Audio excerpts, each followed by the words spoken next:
Good afternoon and welcome to our weekly COVID-19 update for the town of Plymouth. This is number 96. I'm Steve Triffletti, your Plymouth Town Moderator. We're here each Wednesday at noon for this update. And this forum is being brought to you live by PAC TV on Comcast Channel 15, Verizon Channel 47. You can also watch us on PAC TV's streaming channel by going to pactv.org/live. For questions during today's forum, please email them to plymouthinfo@pactv.org. These forums can also be replayed at pactv.org/Plymouth. Today's participants joining Ken Tavares, Matt Muratore, and me include Dr. Barry Potvin. He is chair of the Plymouth Board of Health. Sarah Cloud. She is the director of behavioral health at Beth Israel Deaconess. Dr. Gary Maestas. He is the president-elect for the Rotary Club of Plymouth, Inc., and also Stephen Cole, executive director, Plymouth Regional Economic Development Foundation. At this time, we're going to begin our program with a welcome from the chair of the Plymouth Select Board, Ken Tavares. Welcome, Ken. Thank you, Steve. Good afternoon, everyone. I have some information that I'd like to pass on to you. It comes directly from the town clerk, and it's in regards to the local election, which takes place on May 15th. The polling locations will be open from 7 a.m. to 7 p.m. That's 7 a.m. to 7 p.m. Anyone interested in working at the polls this year should call the clerk's office at 508-747-1620, extension 10218. There are positions opening, and generally the folks that are working the polls have a good time getting to see a cross-section of our community. Election laws are allowing voting by mail, and that has been extended. Any voter that would like to vote by mail should complete the application available on the town clerk's website. Applications can be submitted by mail, email, ballot box, or fax. The deadline to apply for a ballot by mail is May 11th at 5 p.m. Voters also are able to track their ballot status at trackmyballotma.com. Something to be very aware of is that this year's ballot will be two-sided with the charter question and the candidates for charter commission on the back. So you'll have the front, which is very traditional to fill out, and then you must turn the ballot over to voice your vote on the charter commission. Ballots may be returned in the ballot box located at the main entrance to Town Hall, by mail, or even in person. Ballots must be received in the town clerk's office by 7 p.m. on election day. In-person absentee voting is available until noon on May 14th. This information is on the website. If you need any more information, again, please call 508-747-1620, extension 10218, and ask for someone in the clerk's office for assistance. Thank you, Steve. Thank you, and that's Ken Tavares. He is chair of the Select Board for the town of Plymouth. Please send your questions to Ken and the other members of our panel to plymouthinfo@pactv.org. In the past 24 hours have been very busy in the Commonwealth and also here in the town of Plymouth. And joining us today with much new information is the chair of the Board of Health, Barry Potvin. Barry, I know you've been busy. Oh, busy is a word and a half. All afternoon trying to absorb information from the federal government, from the CDC, from the state. We're going to try to summarize things as best as I can. Obviously, we do have a Board of Health meeting this afternoon at 4 o'clock. We'll have a lot more time to go into more detail then, but I'll sort of summarize things as best as I can for this show. It was also kind of a last-minute addition, so I spent quite a bit of time working on stuff for both meetings. I wanted to share with you a few things, and then I'll get into details about what happened yesterday. Can everyone hopefully see the PowerPoint presentation here? I'm going to put it onto slideshow for you. Is that visible? Just shake your head yes, Yes, if we you can. see it. Yes, we can see it. Okay, so this is the important information about why Plymouth is still red and why we hope we're not going to be red in another week or two. So down at the very bottom, you see this particular number, the positive test rate, which is 4.41, but you notice it has been dropping for the past several weeks. Once it gets to below 4, that means that Plymouth can go back into the yellow or moderate risk category, and that will make a lot of differences for us. This has been going on now for some time, and we've only really been in the yellow moderate risk zone for just a couple of weeks over the past 3 or 4 months, which is really amazing. This is just a graphic presentation of some of the same sort of data, and you can see that things are slowly sort of getting better for us here in Plymouth. This is statewide, and again, you can see that there has been a significant drop off in the number of red communities. Unfortunately, Plymouth is still one of the ones that are 48 red high-risk communities. This is the latest data, just shows you the number of cases in the US, Massachusetts, and Plymouth, and shows you the number of deaths also. This is our vaccination data that came out last Thursday. It'll be renewed and refreshed sometime tomorrow. The important numbers here to see are the 32% fully vaccinated people in Plymouth. So we're getting there. If you look at the number over here to the left, which says 49%, those are the people in Plymouth that have 1 or more doses of the vaccine, which means we hope that as they get the second dose, they'll be moving into this column, and we're getting close to half the people in Plymouth being fully vaccinated, which is great. That's very, very hopeful sign. Also, we pretty much have successfully vaccinated most of the older population, 65 to 74, and the 75 plus group. And the others are starting to grow. There are some new vaccination sites in Plymouth. I believe that there's now at least 2 CVS's, one down on State Road, one up in North Plymouth that are offering COVID vaccines. The Walgreens on Samoset and also the Walmart, I believe, are all offering vaccinations, and some of them actually have open appointments. So if you go onto the CVS website, look down the list, you'll probably find one that you can actually immediately click on to get appointments. If you have any trouble, there's also one down in Bourne. So this is all very positive news. Going to the stuff that happened yesterday, how well I know after going through all this. So yesterday, a lot of things happened, and I've tried to put the web links onto these slides for you. If you want to use them after it's made available, all you have to do is just right-click on the web link, and it should open for you if you select the right thing on the drop-down sort of menu. So then the first thing that happened was the White House COVID-19 response team came out with a video that also had Dr. Walensky and Dr. Fauci on it. And they went into quite some detail about what's going on with the variants and what's going on with the new guidelines. Next thing that happened was President Biden took a stroll down from the White House and actually gave about a 10-minute presentation about things that were happening at the federal level. And most of what he said was actually concerning things that involve the changes which were going on that the CDC was putting forth.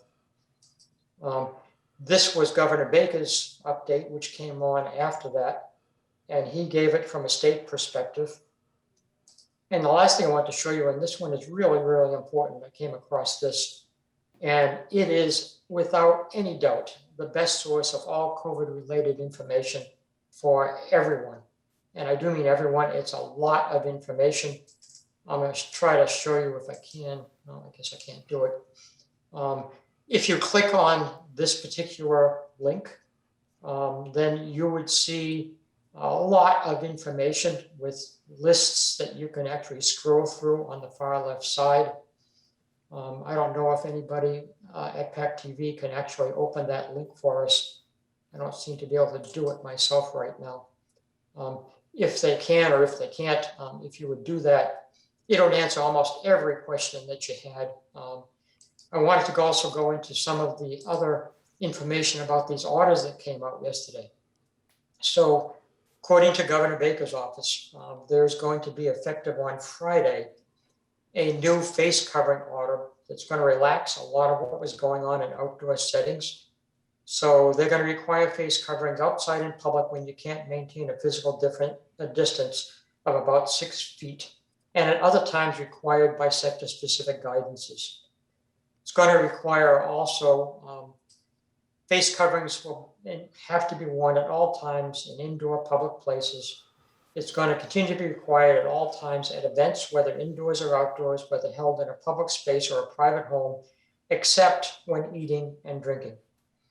At smaller gatherings in private homes, face coverings are recommended but not required. And the state is going to eliminate the $300 fine, which was being put forth as an enforcement mechanism. What's different between this and the CDC guidelines is that the CDC guidelines take effect immediately as of yesterday. And again, there's going to be relaxed requirements for face coverings in outdoor settings when it's possible to maintain physical distance, but it's primarily directed at those that are fully vaccinated. So if you're fully vaccinated, there's a lot of things you can do, according to the CDC, that you couldn't do if you're not fully vaccinated. And a lot of them have to do with gathering together with people in outdoor and indoor settings. And so you need to look at that, and it'll be discussed in much more detail at the Board of Health meeting later on today.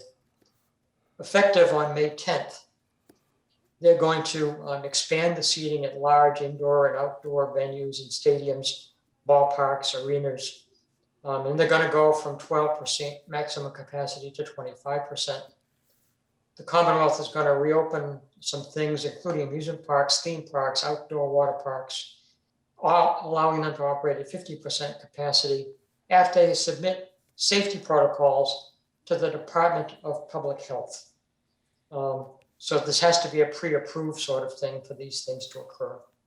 Road races and other large outdoor organized amateur professional group athletic events will be permitted to take place with staggered starts after they submit safety plans to, and I gulp every time I say this, the local Board of Health, if it involves only 1 or 2 communities, or if it involves more than 2 communities, it has to go to the State Department of Public Health for approval. Youth and adult amateur sports tournaments will be allowed for moderate and high-risk sports events. And in response to an awful lot of things that we've seen requests for, singing will be permitted indoors. It wasn't before, with strict distancing requirements at performance venues, restaurants, event venues, and other businesses. So these distancing requirements are still going to be vitally important. And previously they said that it could only happen in outdoor settings and that the singers would have to be separated from the audience by 25 feet and from each other by 6 feet. I'm sure that in indoor venues, it's going to be a much shorter distance. So this is going to be important for the taverns and some of the local restaurants that are big enough to have entertainment. And that's going to be for indoors. They used to be able to do it only outdoors. On May 29th, there's more things that are happening. This one's a little problematic, subject to public health and vaccination data, which means it may or may not happen on May 29th. The gathering limits are going to be increased to 200 people indoors and 250 people outdoors for event venues, public settings, and private settings. The city of Boston has already decided to postpone all of these steps for 3 weeks. Somerville is still, believe it or not, currently in phase 3, step 1, and hasn't changed. And there's a bunch of people who are epidemiologists and public health officials that think that this may be a little bit too quick, but that's nonetheless what the state has decided to do. Also subject to public health and vaccination data being okay, more phase 4, step 2 industries will be permitted to open, including street festivals, parades, agricultural festivals, all at 50% of their previous capacities, after submitting safety plans to the local Board of Health. Beer bars, beer gardens, breweries, wineries, distilleries, are all subject to restaurant rules with seated service still. You cannot stand up in these areas and get service. You still have to obey a 90-minute limit, and there can't be the use of dance floors. Subject to public health and vaccination data. Again, restaurant guidance will be updated to eliminate the requirement that food has to be served with alcoholic beverages, and there'll be an increase to the maximum table size from 6 to 10. So all of this has major impacts upon our local businesses. Finally, on August 1st or thereabouts, again, subject to public health vaccination data, all remaining industries permitted to open here in Massachusetts, including dance clubs, nightclubs, saunas, hot tubs, steam rooms at fitness centers, health clubs, other facilities, indoor water parks, ball pits, whatever those are. I've never seen one or been to one. All industry restrictions will be lifted at that time. Capacities will increase to 100% for all industries, with businesses encouraged to continue following best practices. Gathering limits will be completely rescinded. And depending on vaccination and distribution and public health data, again, the administration may consider reevaluating the August 1st date, either making it sooner or later, depending upon what happens. Public Health Department is also going to issue guidance as needed, including guidance to still require masks indoors as necessary. So absorbing all that, along with the CDC information, along with what came out of the White House, and what came out of the 10-minute presentation by President Biden, is a sort of a tough job to take care of. I'm going to leave this because I don't want to take too much time, but it will be gone over in some detail later on at the Board of Health meeting at 4 p.m. Thank you, Steve. Sorry if I took too long, but there was an awful lot of stuff to get through. Thank you, Dr. Barry Potvin. He is Professor Emeritus, Yeshiva University Department of Biology. And Barry, that information is so helpful to all of us, not only in our personal and family life, in our work life. I coincidentally have a hearing at 2:30 today, an emergency hearing regarding whether to have a deposition in person next Tuesday. And all of this information is very helpful as I argue to the court as to whether or not the deposition should be held virtually on Zoom, or whether or not we should meet in person in a small room with some of the people acknowledging they've not been vaccinated. So thank you again for all that information. And now, Sarah Cloud, you are the Director of Behavioral Health for Beth Israel, and over the past year, you often talk us off the cliff and give us some comfort as to all that's going on with the pandemic. So what do you have for us today?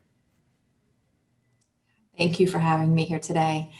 Today I was hoping we could talk a little bit about healthy drinking.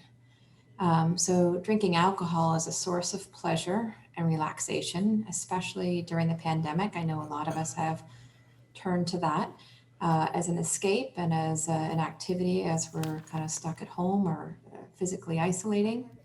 And red wine has even been proven to have many health benefits. So kind of what's the big deal? Drinking is socially acceptable. It's even encouraged. You see a lot of ads, a lot of songs are written about it. And a lot of our social events kind of center around drinking. And it's legal. But when does social drinking cross the line into being problematic? And so a couple of questions to consider. And nobody needs to shout out their answers, but just to kind of think about it. Have you ever told yourself that you're only going to have 1 or 2 drinks? And before you knew it, you've downed 4 or more? Are parts of the night before foggy or missing from your memory?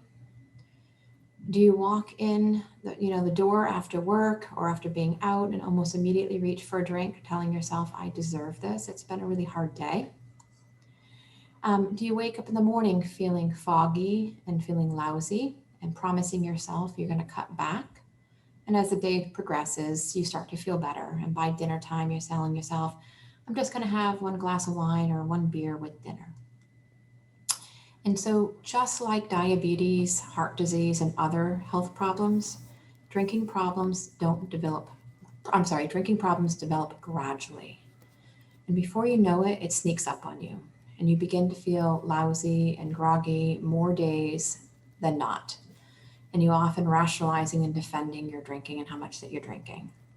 So the biggest problem we face as a society is that substance use disorders are viewed as a character flaw and that they are caused by a simple lack of willpower.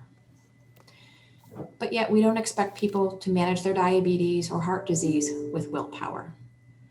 Well, guess what? It doesn't work with addiction either. So the good news is that treatment works and there are many pathways to recovery.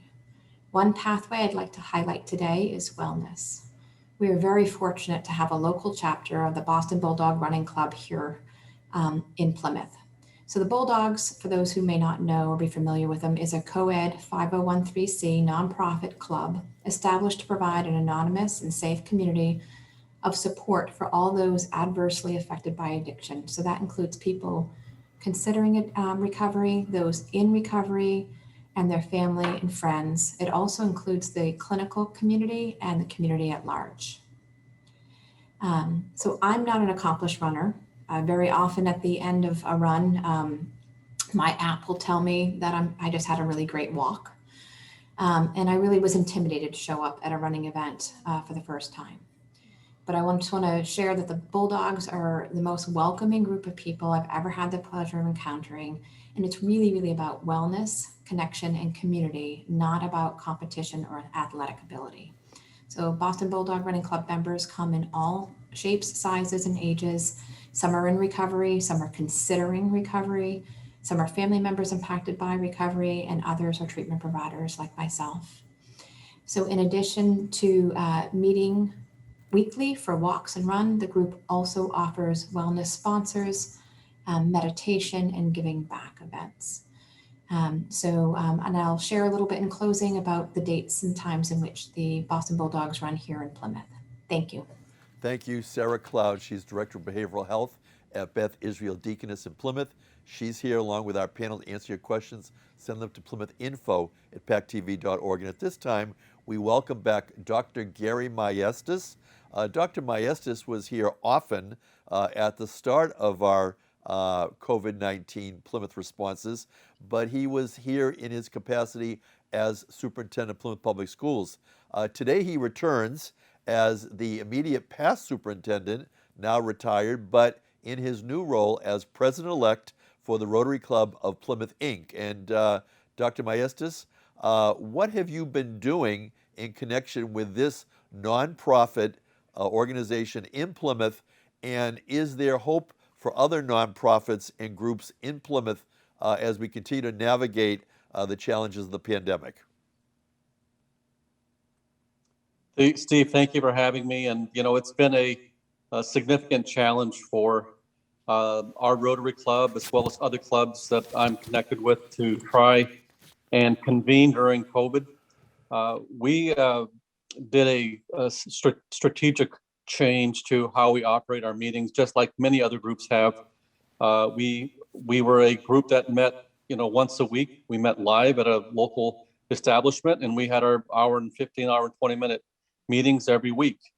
And I think for a group like the Rotary Club, it was the camaraderie and the friendship and the meeting of people that really like to get together to plan events, to support the community, was really something that kept us all together. And meeting once a week together and had that connection was significant. So when COVID came around, we have all the restrictions. We went to the online meeting platform. We use Zoom, and I'll tell you that we've had consistently anywhere between 22 to 30 members join on Zoom.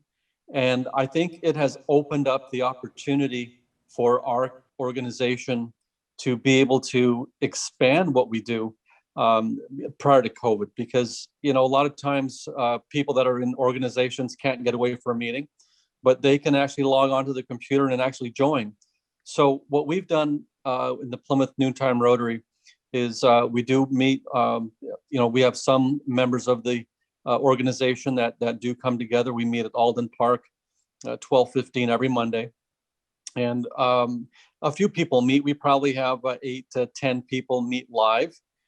Those that are comfortable. We do have socially distanced setup for everyone that would like to join live.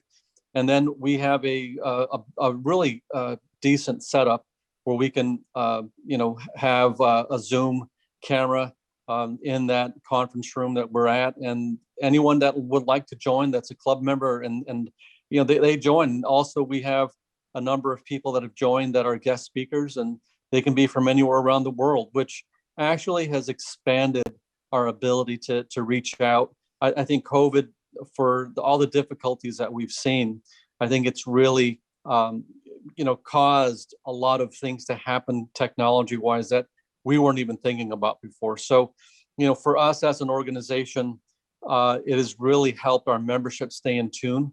One of the biggest voids that we have, and I'm sure others see this as well, even in your own families, is the ability to convene and have that camaraderie and just be together and enjoy that company is something that our Rotarians are really missing.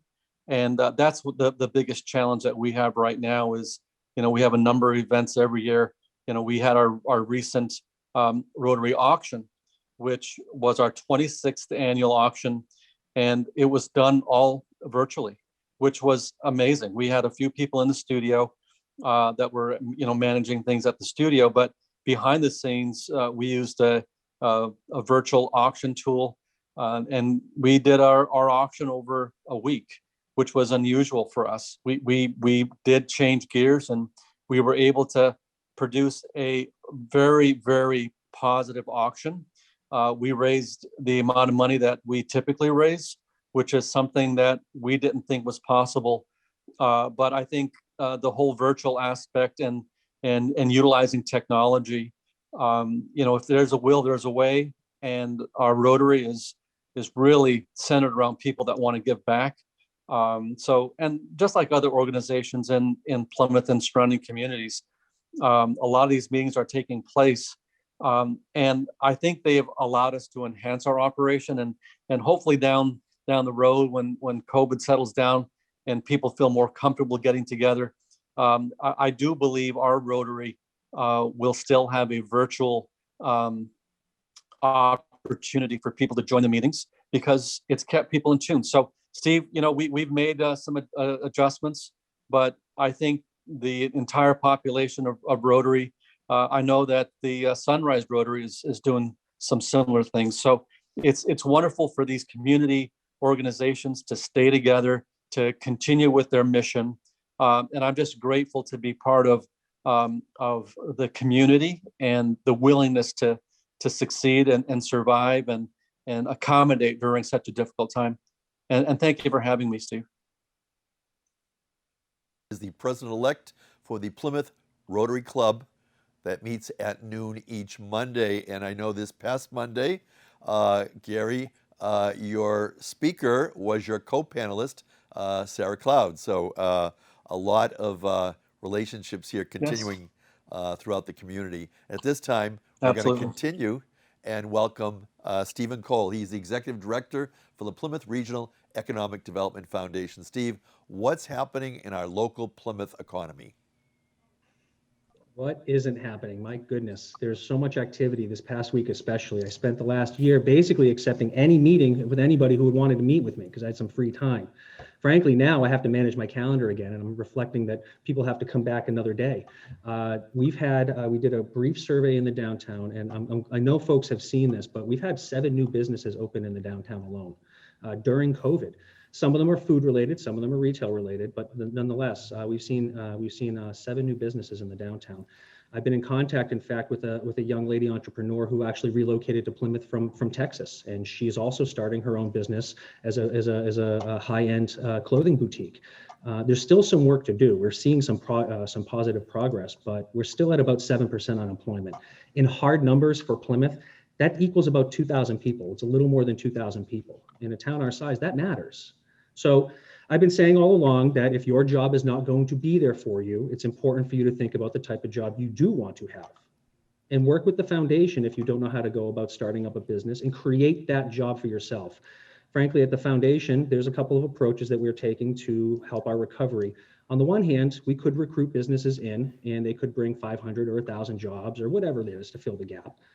But one of the things we're focusing on is that homegrown approach. We want people from Plymouth who know the quality and the character of our community to start those businesses. And instead of looking for a job in a warehouse or a manufacturing facility, to become a job creator. You can do that. In fact, the foundation has the resources to help you. I was listening to Gary Maestas a moment ago, and something that I found as endearing, as encouraging, is that folks don't need to also start a business. You can actually do something like start a social club or a nonprofit. The role and the value of something like the Rotary Club in our community can't be understated. And it's not a for-profit business. It's a nonprofit social group, right? There are things that people can do in their own homes even that don't require a permit. And that's something I think that speaks very well for us in starting new businesses. So again, when I reflect on how are we going to get out of this, how are we going to fully recover and make sure those 2,000 folks have a job to look forward to at some point this year, frankly, I'm going to put the onus back on ourselves, and I'm going to say we need to create these ourselves, because it's going to take a little while, I think, before we start to see some traction in the market again. And naturally, we know that we're going to see some time before we see foreign workers back in our restaurants, which is so critically important, in fact, to help balance the restaurant economy in our area and in Cape Cod. There, frankly, are just not enough people in our area in the labor pool to occupy all of the jobs that are available. So that's another paradigm that I need folks to focus on, is that workforce development and training is going to be a really critical part of what we do also, because those jobs that do exist in the marketplace still need qualified people. We have qualified people here. We just need to focus on making sure we get the right technical skills. And so to help us with that, we've been able to attract a handful of grants. Something I've talked a little bit about on this program before is the $200,000 investment we received from the US EDA. The purpose for that grant was to study entrepreneurship in the Plymouth County region, and also incorporating parts of Bristol County and perhaps Barnstable County. The end goal for this, from the foundation's perspective, is to identify a suitable location that can accommodate a brick and mortar facility that fully and vertically integrates people's proof of concept idea. So hackerspace, makerspace, tinkerspace, 3D printing, professional co-working space. The nature of restaurants and food delivery services is changing. We know that. So we want to incorporate a conversation and a study about ghost kitchens or pop-up kitchens or industrial test kitchens, however you want to call them. So the fact of the matter is we've already received some significant investment from some of our federal and state funding partners. I foresee that the next time I come here, I'll be able to announce that we have a vendor in place to assist us with that feasibility study. And I look forward to coming back periodically to update you on survey results and things that we have as a result of this feasibility study. But also, I'll leave this segment with this. We're successful in receiving what the state calls a rapid recovery grant. We were able to hire, along with the town of Plymouth and the Chamber of Commerce, a specialized consultant who's working with the state, who's going to assist us with creating a policy or a program or some mechanisms that we can implement to help really catalyze business development in the downtown. Something that we put on the back burner for the last year, but we've never really gotten away from it as a goal, is to make sure that our downtown is an 18-hour experience. So for as long as I'm wearing my contacts, I want to make sure that there is an activity in the downtown Plymouth catalyzing that business. What we need to do is create dwell time. And some of the things that we learned from the businesses is that 78% of folks responded that they would like to see more cultural events and activities to bring people into the district. Now, we already have a really good, robust portfolio of activities going on, but more needs to happen. More opportunities for outside dining and selling. 85% of people want to see that. And implementing marketing strategies for the commercial district itself. Well, we're looking at 97% of people who say that that is at least moderately interesting and something we should focus on. So I'm glad to say that the foundation's a little bit ahead of the curve in how we're approaching our strategy for economic development, both in downtown as well as in the villages. I welcome folks to participate in the business liaison process so that we can capture as many ideas as possible. And stay tuned, folks, because we're going to have some more exciting opportunities to talk about over the next couple of weeks. And I thank you, Steve, for the opportunity to come back here and share these thoughts. Thank you, Stephen Cole, Executive Director, Plymouth Regional Economic Development Foundation. You can send your questions to plymouthinfo@pactv.org. And our next speaker is also a member of the Plymouth Sunrise Rotary Club. Matt Muratore, you're here not today, however, as a Rotarian, although I know you Zoom in for your weekly meetings, but you're here as our state representative. What do you have for us today? Well, first of all, it's good to see everyone today. I want to thank Senator Moran for filling in for me last week. It's great to see Gary, and seeing Gary reminds me, Steve, when we did our first show back on March 13th, you and I and Gary and Michelle Pecoraro, and that was our first show. And I know later this month, we're going to do a taping with all of you for my show, State Matters, to kind of reflect on that with Julie Thompson and Ken as well.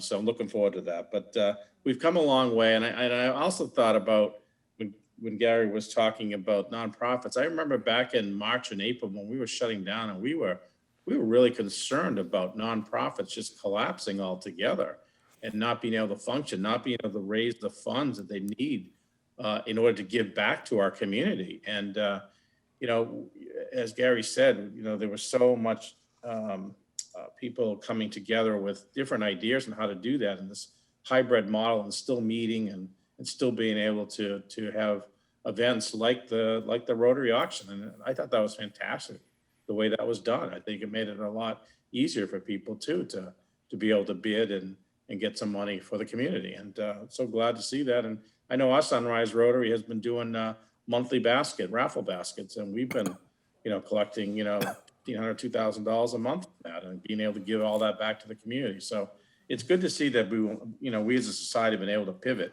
and really still be able to help our community. So with that said, Dr. Potvin, rightfully so, went over everything that the state has done. We all look forward to the Board of Health meeting later as well to see how the Board of Health is going to react to all this as well. But the reason these came out, Steve, is because everything, all the numbers are in the right direction. If you recall, back in May of 2020, when everything was shut down, but the governor was ready to reopen the economy on a limited basis in a lot of cases, a positivity rate was over 10%, and now we're at 1.71%. So we are really in much better shape than we ever have been. The confirmed cases of COVID are at 642,000 plus. The active cases have dropped to 28,000 at this point. Unfortunately, the death toll still goes up on a daily basis by a handful of numbers, but we're still over 17,000 death folks that have died from this. The hospital, the numbers are trending down. We're at 628 in the hospitals with 158 in intensive care and 93 that are on the ventilators. The vaccines, again, as Dr. Potvin went over, we're trending in the right direction. In the Commonwealth, 76% of those over the age of 75 are fully vaccinated. Those between 65 and 74 years old are at 73% fully vaccinated. And this is the reason why you're seeing the death toll actually going down. 45% of those between 50 and 64 years old are fully vaccinated. The total number of vaccinations that have been administered here in the Commonwealth is approaching 6 million. We'll be approaching that probably before we talk next week. Right now it's at 5.8 million. 3.4 million of those are first doses, and we're going to be hitting the 2.4 million mark today that are fully vaccinated, people that will be fully vaccinated at this point. And, you know, we're looking at a population of folks that about 5.5 million. So you can do the percentages of where we're at this point. In order to reach that herd immunity, we're looking at, you know, somewhere around 4.1, 4.2 million people to be vaccinated. But we're on the right track. You know, one number that really was interesting to look at is that when you look at the rest of the country, and we're number one, number two, number three in a lot of different categories with the distribution of the vaccination. But one was really striking to me, Steve, had to do with the second doses. There are a lot of parts of the country that as high as 10% of the folks have not not received their second dose, and the time frame has passed. It's beyond the 42 days, so they're just not getting their second dose. Here in Massachusetts, we are at 1%. It's only 1% of those who got the first dose never got the second dose.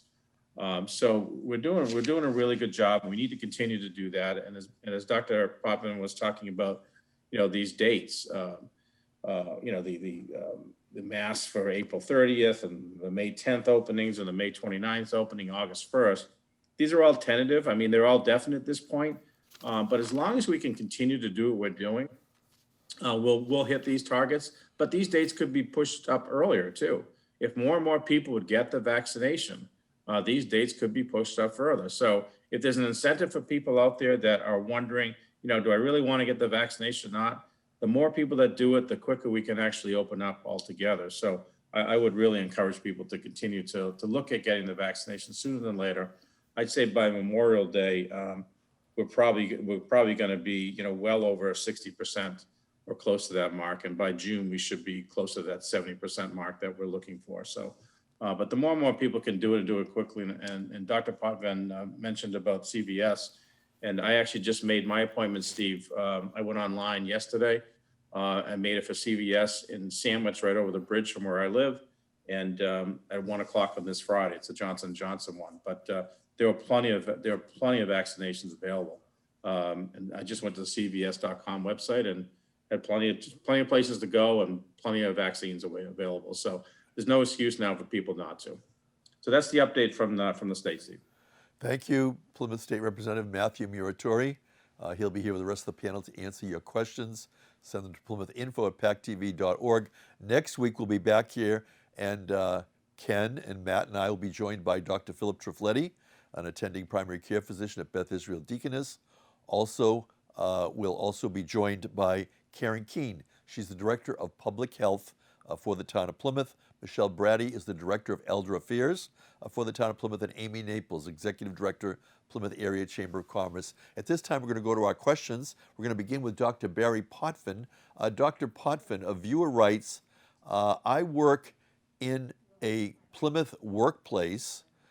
There are 10 employees, and within the next few weeks, all employees will be fully vaccinated except one who has chosen not to be vaccinated. How much longer will we need to wear masks in the workplace indoors? Dr. Potvin.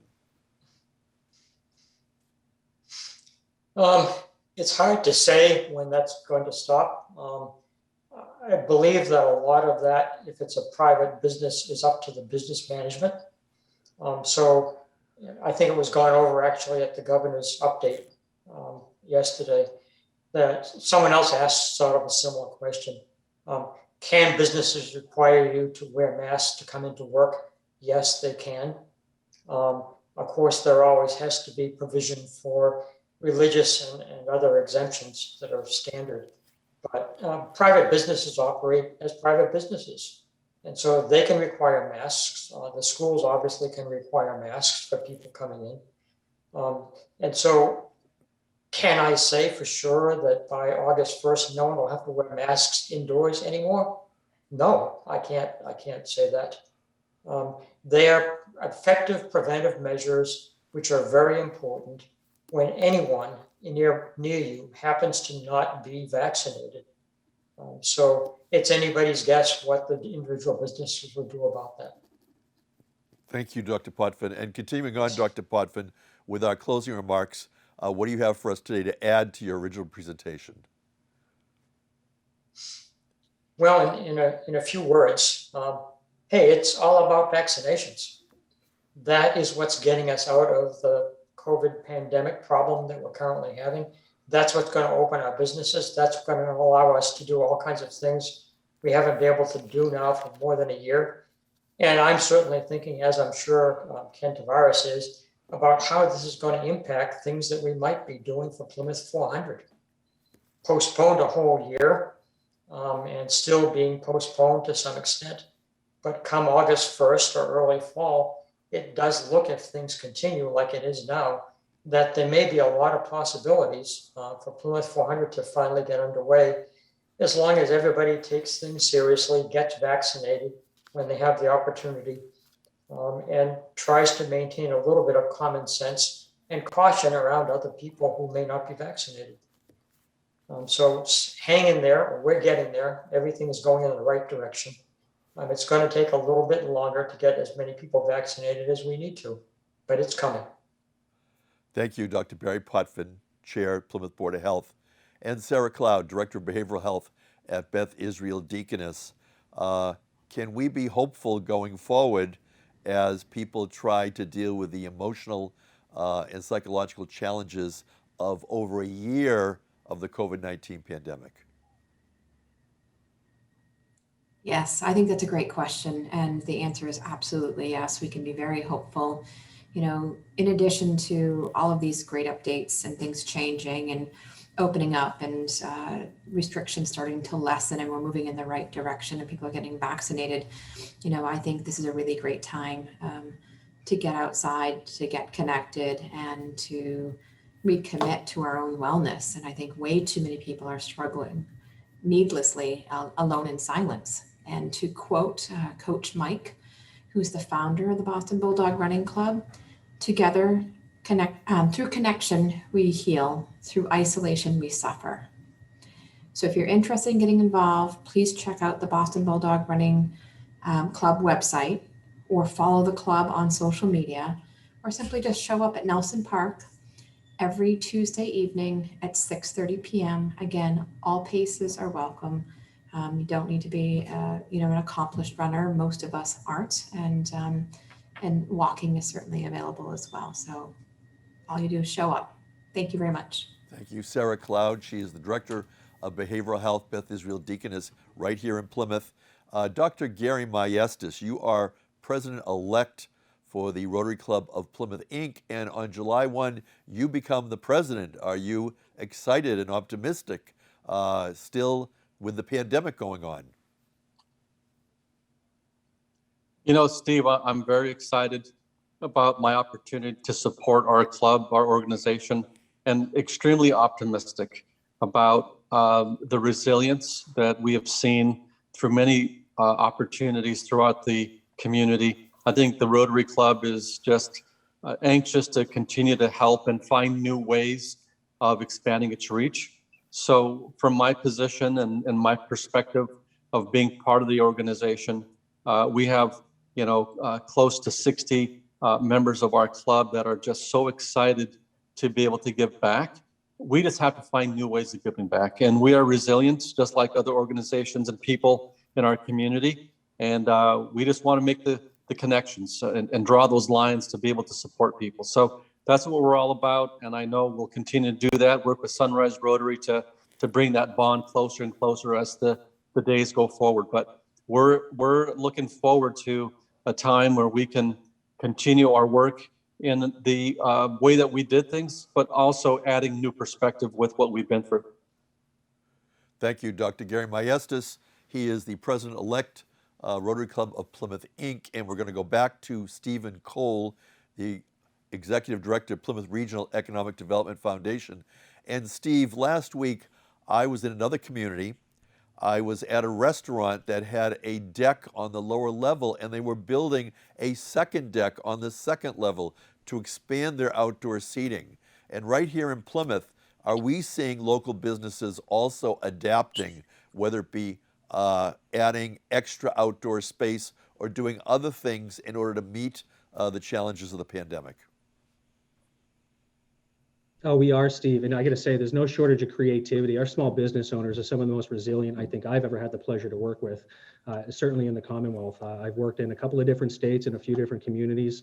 I ultimately came back to this area where I'm from because, frankly, this is the area I grew up in. I got to know a lot of these people who are determined to succeed, not just for themselves, but for those people who they employ and for their friends and their family. So without question, I mean, there's no shortage of innovation. And that's one reason why I think the foundation is focused on entrepreneurship and innovation, because frankly, it's something that I think we can use to plan for the next 50 years, but also it helps those businesses who are here now to know that it's good they have a partner that helps them grow. You can invest in Plymouth and we will grow with you. If I may, though, something that Sarah said, I just wanted to hark on, because as a former runner myself, I say former because I'm not competitive any longer. One of my favorite quotes is, I don't run to add days to my life. I run to add life to my days. And how this is relevant, frankly, is because we've said all along that good health is good economics. If we're going to get back to where we were and be better than we were, we need to be healthy. And we talked a lot about mental health on this program over the last several months. We've talked an awful lot about physical health. And Sarah, your comments are so well received because, frankly, as I'm trying to get back into running myself, I just want to remind folks that good health is good economics. So thank you to our small business owners who took seriously the challenges before them to ensure the health and safety of the patrons and the visitors in this community. Thank you, Stephen Cole. Executive Director of Plymouth Regional Economic Development Foundation. Last week, we talked about another local business, Plymouth Fitness, that is having an upcoming special date to support the Plymouth One Fund. And I like your quote today. Since I was at Plymouth Fitness this morning, maybe I'll add a few more days myself. I'm not running, but certainly visiting this local business. So Matt Muratore, you're there working with the state. We hear a lot about the governor. What about the legislature? Is the legislature also acting and responding to the pandemic? Yeah, matter of fact, here's my iPad right here. We're in session right now, and this is how we actually do session, right on the iPad. It just had a present. Sorry. We are going through the House budget as we speak, and there is a lot of money in the budget to handle the pandemic. What we're not doing, though, is using the federal money in this House budget, because the House budget is really for ongoing programs, whereas the federal money that we receive, which is, it's going to be about $4.5 to $5 billion that we're going to look at in June on one-time things to see how we can help the Commonwealth with the economy and getting back open. But in both those cases, in the House budget as well as in that federal money that we'll be looking at in June, there is a significant amount of money for tourism. And that's going to be greatly needed for our area. So I think you're going to see more and more money being put into tourism because that is really the one of the number one industries that got decimated during this whole pandemic and will really be one of the last to fully come back. It's going to take, 2, 3, 4 years. So we're really focusing on tourism in this budget and again in the federal money that's coming in as well. Thank you, Plymouth State Representative Matthew Muratore. And again, as we close out this 96th presentation, we go back to Ken Tavares. He is the chair of the Select Board for the town of Plymouth. Ken, how should we close out this particular presentation? Well, I think we're closing out on a really high note. For the second week in a row, we've had a panel assembled that has brought all good news. You can tell the things are changing. Just the figure that Stephen talked about of 7 new businesses in the downtown during what has been one of our worst periods in the town history is significant. We're moving. I listened very carefully to what Dr. Potvin has to say and realizing that it's wonderful to get excited about what's going on, but let's make sure we throw in a bit of common sense. If we do that, we'll defeat this. Thank you. Ken Tavares, Chair of the Select Board for the Town of Plymouth. And thank you to PAC TV. Special thanks to Kim Mayat, who is here in the studio with me, as well as the people in the production booth. And we're here each Wednesday, beginning next month. We look forward to a very special month as we approach our 100th show on May 26th. We'll be here next Wednesday on May 5th at noon. I'm Steve Triffletti, Plymouth Town Moderator, and thank you for joining us. Good day.